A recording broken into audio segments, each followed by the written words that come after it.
on my 55 and 5 car staff so I can stay alive.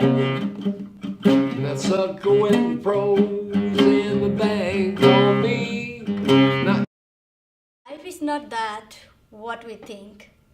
Life is not that what we want. Life is that what we have in present. Ladies and gentlemen, namaskar and welcome. It's me Mahalaxmi. You guys are watching the Mahalaxmi show. Today we have very amazing singer and musician. He has a very wonderful voice. But how is his life?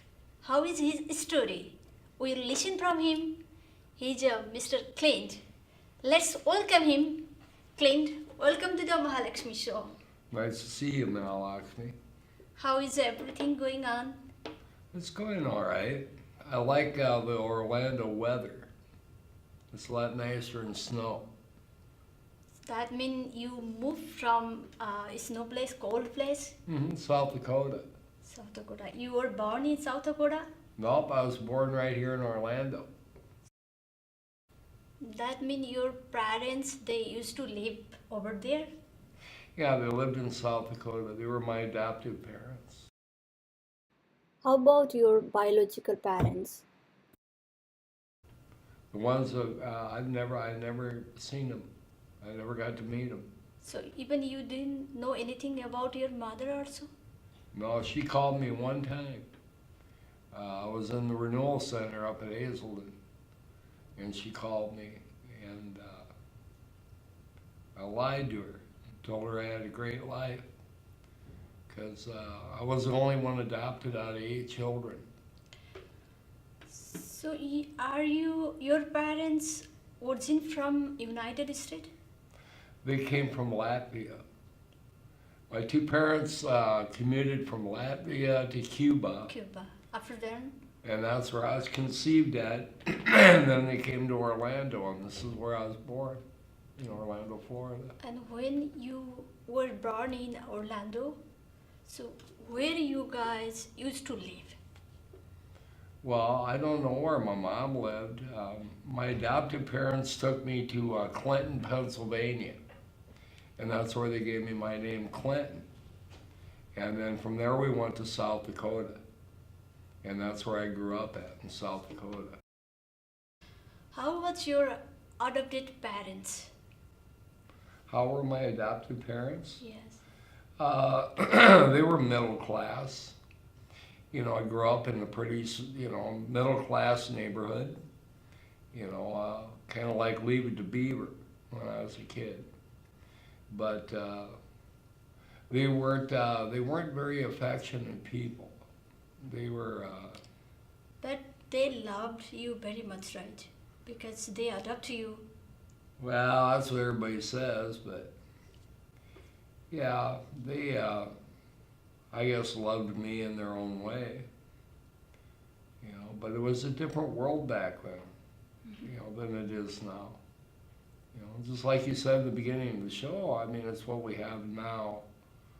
I guess that matters. You told me now you are in homeless shelter, right? Mm-hmm. So how you became a homeless? Well, I first became homeless the first time really after I went through a divorce with my wife. And I gave her everything. And I kind of got in financial trouble at that point. Before you divorced with your wife, Mm-hmm. you didn't have any work? Oh yeah, I worked. I was a musician. I toured. Okay. And made records.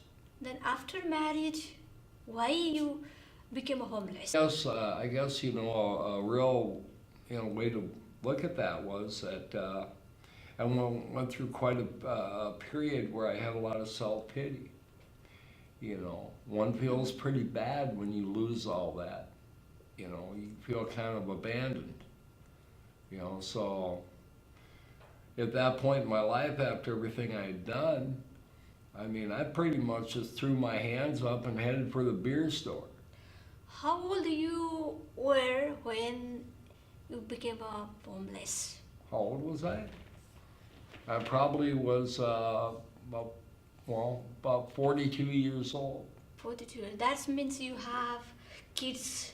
You have your own kids. Yeah, I have 2 children. So where they do live?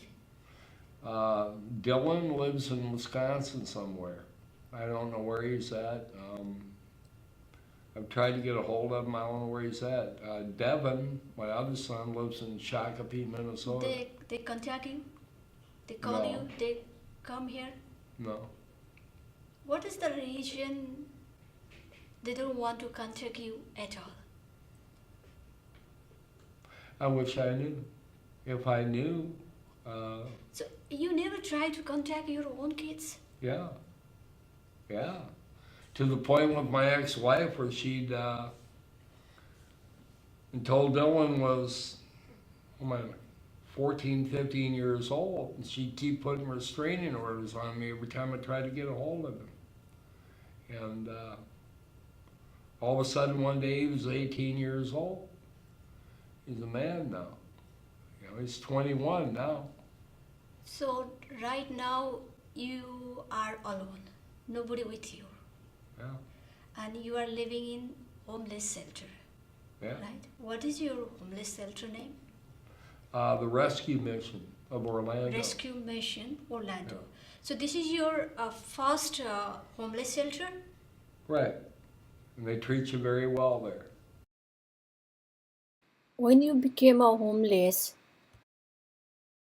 you came directly here, or you had before another homeless shelter? Yeah, the other one was in South Dakota. South Dakota. Mhm. How long did you stay there? 10 years. 10 years in the South Dakota. On and off, yeah. When I wasn't staying in the homeless shelter, I was camping out in the park. So before homeless shelter, you had your own apartment. Yeah. How much did you pay every month rent? Well, I was on housing, so back then I'd pay $200 a month. And I could afford a little bit to live at that point. So what reason made you homeless? What reason? Yeah. You really want to know? Yes. Well, about 6 years ago, Our audience, they want to know. the audience wants to know. Yes. Okay, I'll Obviously, tell they you. want to know. Maybe some people want to help you in future. We don't know. God helps me every day. Yes. 6 years ago, I was sitting in a park. I was running out of gas in my car, and it was wintertime. And I got mad at God. I got mad. Mad. I was crying. And I said, fine. I said, I know you don't make deals, but here's what I'll do. And I said, I renounce my career as rock and roll star, and I'll go to work for you. So use me to reach people normally won't get reached. So I'm a millionaire. I may not look That like mean, it, but you are a millionaire from your heart. that's right. That's Okay. right. That's good. I don't need a money fancy is like car. today we have money, maybe tomorrow we don't know. Yeah. If we have like a big heart, kind heart, humble heart, that means that people is millionaire. I agree about that. But money is not everything, but money is something. Without money, we cannot survive, right? So how you came Orlando? Bus. I was in the hospital in South Dakota. And the mission up there was closing down because they switched management. So I got up and I prayed one morning and I said, God, you show me what to do and I'll do it. And about 20 minutes later, 2 nurses walked in and said, Clint, you want to go to Orlando? I'm like, what? And they go, yeah, the hospital paid for a ticket for you to go to Orlando, Florida. And I thought, well, okay. So you like Orlando, right? I love Orlando. So right now, what you are doing over here? Right now, what I'm doing, I go down to Lake Eola quite a bit, and I play songs that I write down there. So, what is your main job over here?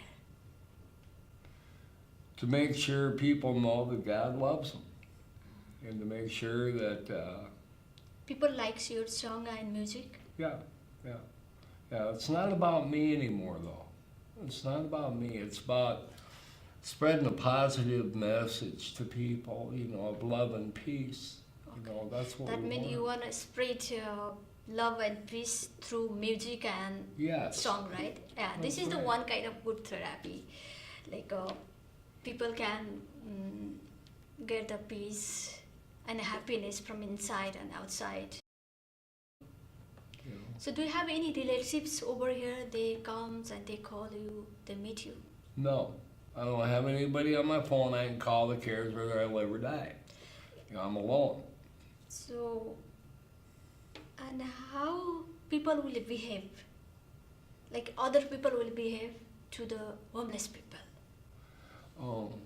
Well, you know, some people are very kind. You know, there are kind people out there. There's a lot of them. Some people look at homeless people with disgust, you know, and the homeless are a whole entire society inside of a society. They're a whole set of rules that you learn by being out on the street that actually everyone should know. You know, the barter system. If you don't know how to barter, you can have a hard time out there. Selfish people don't make it on the street. You know, because we all have to work as a collective. And as a collective, we can survive. Okay. Homeless people also people they have also soul, right? Everybody Yeah. everybody has to respect the people because we That's all right. are human. We have same soul, we have same desire. So we need to respect the people. Right. And you are in a homeless shelter. How they behave to people, homeless people? For the most part, they treat them well. You know, the jobs that they have to do, you know, can be difficult at times because you're dealing with people that are hurt people. You know, they're hurt when they.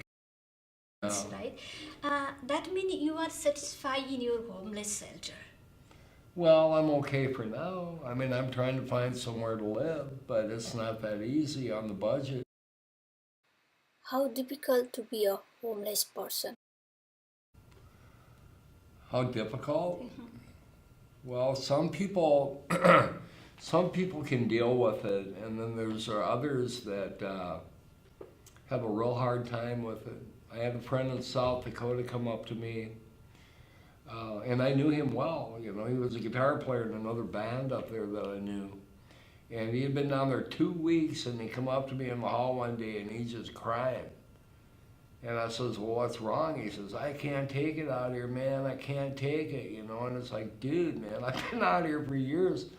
Some people, it's really hard on them. Sometimes, do you think I have own house? I can stay with my family, my kids, my wife. Sometimes, do you think? Oh, man, every day. Every day. Sometimes when you remember them and you like to cry. Well, yeah, it takes a real man to cry, you know, to have feelings, you know. I mean, it's a Everybody has, human definitely emotion. everybody has feelings, Yeah. right? Everybody has emotion. They Yeah. always think because you have 2 kids. Yeah, I'd love to see my children, I you know, hope they Devin and will. Dylan. I hope they will watch this video and they will come to meet you. That'd really be something, wouldn't it? We Can will, you imagine 3 of me? maybe they will come. They will watch this Might video not a good and idea, they huh? they will come to meet you. You recently recorded one song. How was your song? Oh, Chicago. Yes. Can you play a small clip for us or for our audience? Cruising downtown in my 55, and 5 cars staffed so I can stay alive. and fro.